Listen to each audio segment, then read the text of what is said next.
لماذا نلوث الحياة بسوء الظن والتهم للناس؟ سوف يقف من لوث الحياة، سوف يقف من لوث هذه الحياة أمام الله في موقف عصيب.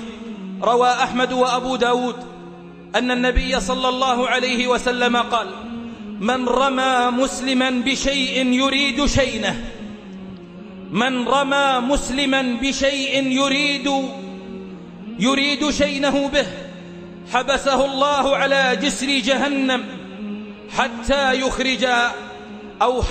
يخرج ما قال.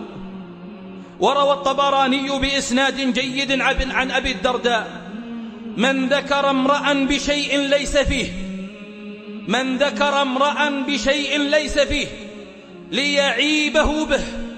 ليعيبه به حبسه الله في نار جهنم حتى يأتي بنفاذ ما قال فيه. تخيل الخصيم لك والقاضي لك، إن قلت في أحد من الناس شيء، لئن فررت من محاكم الدنيا، لئن لم يشتكي عليك فلان، لئن لم يعلم هو عنك، لئن قلت فيه، لئن لوثت سمعته، لئن آذيته في سيرته، فخصمك الله، خصمك الله.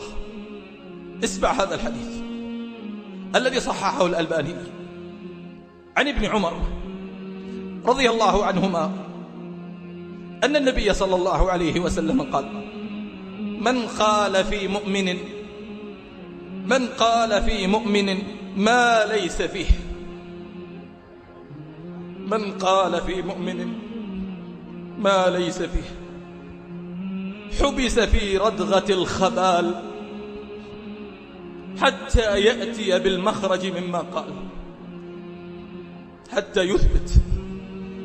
قلت في فلان أثبت، اتهمت فلان أثبت، رميت فلان أثبت، تسببت في سجن فلان، فصل فلان، طلق فلان، منع فلان من الزواج بسبب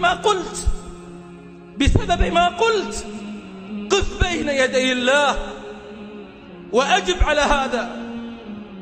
كم نحتاج إلى زراعة أجواء الوداد حتى لا نلوثها بالخلافات والنزاعات.